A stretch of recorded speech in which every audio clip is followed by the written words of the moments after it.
Imagine wearing something as simple as a pin, only to have it spark a confrontation that could ruin careers, ignite the internet, and demand change. What happened next will leave you stunned. Let's dive into this extraordinary story. The late afternoon sun cast a warm, amber glow over the sleepy streets of Kingstown. James Kingston, a 62-year-old retired mayor, cruised down the road in his vintage Ford Crown Victoria. The car had seen better days, but it was dependable, much like James himself. His silver hair shone in the sunlight, and his piercing gaze gave off an air of quiet confidence. On his cap, pinned carefully to the brim, was a small, weathered MAGA pin. For James, the pin wasn't just a political symbol. It was a keepsake from his years as mayor of a small Oklahoma town, a time when he felt he was making a real difference. Today, it served as a reminder of the principles he held dear: service, dedication, and respect for others. But as he drove down Main Street, oblivious to the brewing storm, he had no idea that this simple pin would soon become the center of a public spectacle. The calm was shattered by the sudden blare of a police siren. Red and blue lights flooded James's rearview mirror. With a frown, he signaled and pulled over, his heart sinking. He hadn't been speeding, and his registration was up to date. So what was this about?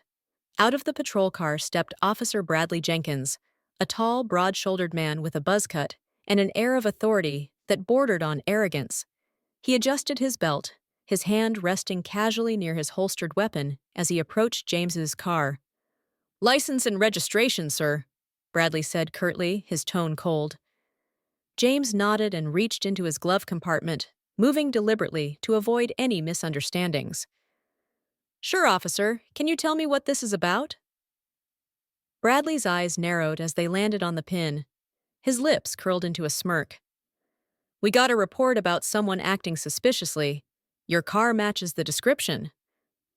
James raised an eyebrow. "Suspicious?" "I'm just heading home." "Yeah?" Bradley shot back, his tone sharp. "And what's with the pin? You know what that represents, don't you?"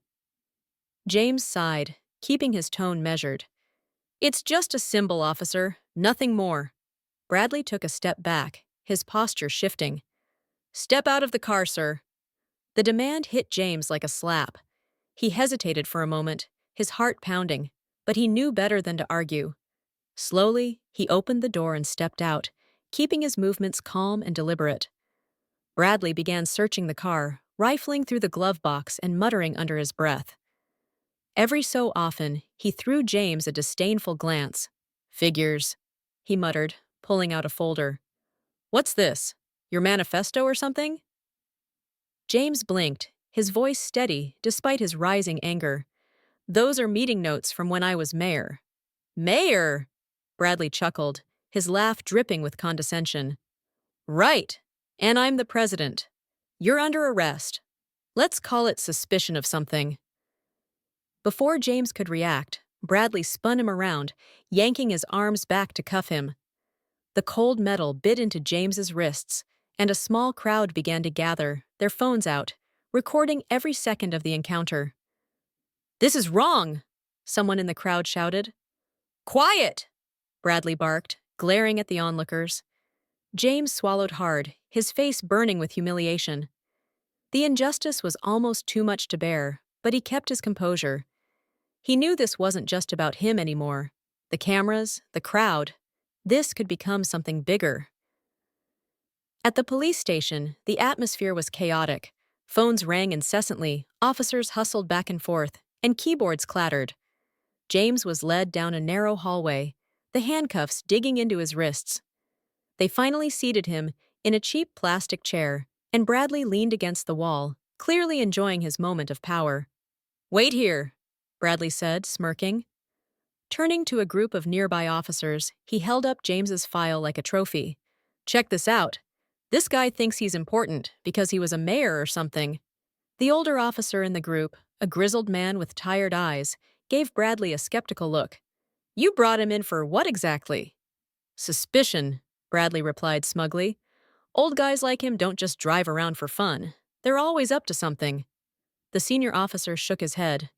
"You don't have anything solid. This could blow up in your face." Bradley waved him off, unconcerned. Relax. No one's going to care about some old relic from the past. James listened silently, his jaw clenched. Anger simmered just below the surface, but he kept it in check. He had seen men like Bradley before, bullies in uniform who abused their authority. I need my lawyer, James said firmly. Bradley laughed. Your lawyer? Should I call you a limo too? Maybe book you a 5-star cell while we're at it? Meanwhile, outside the station, the video of James's arrest was gaining traction online. Shared thousands of times, it was accompanied by the caption, Police detain an elderly man over a hat. Is this justice? The hashtag justice. For James began trending, and the outrage was palpable. The door to the station swung open with purpose, and in walked Monica Williams, a sharp-dressed civil rights attorney with a reputation for taking on cases like this. Her heels clicked against the floor as she approached James. Mr. Kingston, she said, her voice calm but authoritative. Are you all right? James nodded, relief washing over him. Monica turned to Bradley, her eyes narrowing. Officer Jenkins, do you have any idea who this man is? Bradley blinked, caught off guard, but still defiant. We had reasonable grounds to detain him. To what? Monica interrupted, her tone razor-sharp.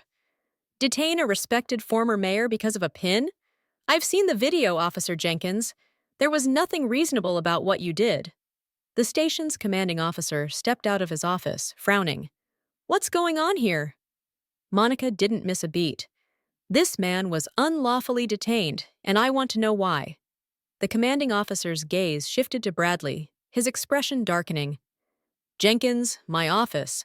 Now. Back in the station, the tide was turning. The commanding officer ordered James's release, and Bradley's smug demeanor was replaced with one of nervous regret. Meanwhile, outside, the growing crowd of protesters was demanding accountability. Signs were raised, chants echoed through the streets, and the media had arrived in full force. Monica addressed the crowd, her voice carrying over the noise. What we've seen here today is a clear abuse of power. This isn't just about one man. It's about ensuring incidents like this never happen again.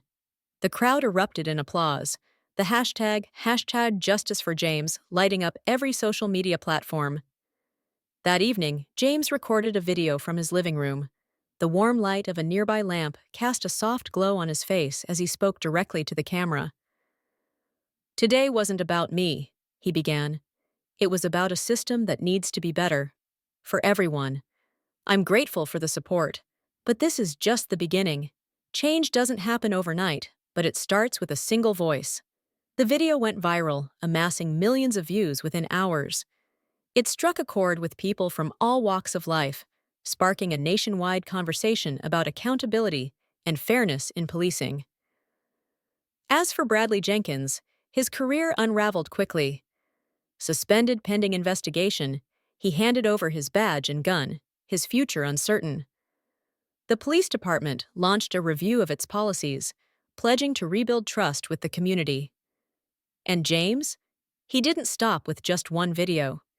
He became a vocal advocate for systemic reform, using his platform to amplify the voices of others who had experienced injustice. Sometimes, James reflected, it takes a small pin to ignite a big change. If you've ever experienced or witnessed an abuse of power, share your story in the comments. Your voice matters. Don't forget to like, share, and subscribe to spread awareness. Together, we can make a difference.